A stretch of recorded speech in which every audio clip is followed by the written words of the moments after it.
કેફેમાં મળે તેવી cheesy garlic bread બનાવવા માટે પહેલાં આપણે ગાર્લિક બટર તૈયાર કરી લઈશું। તડકા પેનમાં 1 ચમચી જેટલું તેલ ઉમેરશું, સાથે 15 થી 20 કળી લસણની ઉમેરીને સારી રીતે સાતળી લઈશું।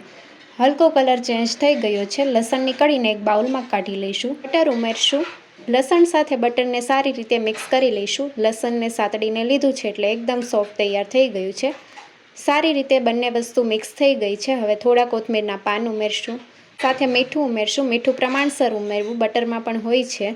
અડધી ચમચી ચીલી ફ્લેક્સ, અડધી ચમચી ઓરેગેનો ઉમેરીને સારી રીતે મિક્સ કરી લઈશું। બધી વસ્તુ સારી રીતે મિક્સ થઈ ગઈ છે અને બ્રેડ ઉપર લગાવવા માટેનું ગાર્લિક બટર તૈયાર થઈ ગયું છે।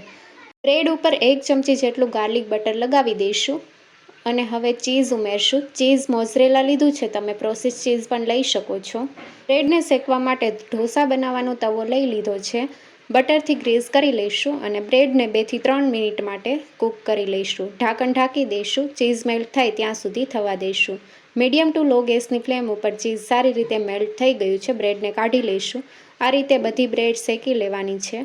ચીઝ સારી રીતે મેલ્ટ થઈ ગયું છે, તમે જોઈ શકો છો। કેફે પર મળે તેવી ગાર્લિક બ્રેડ તૈયાર છે। રેસીપી ગમી હોય તો ચેનલને લાઇક, શેર અને સબસ્ક્રાઈબ કરો।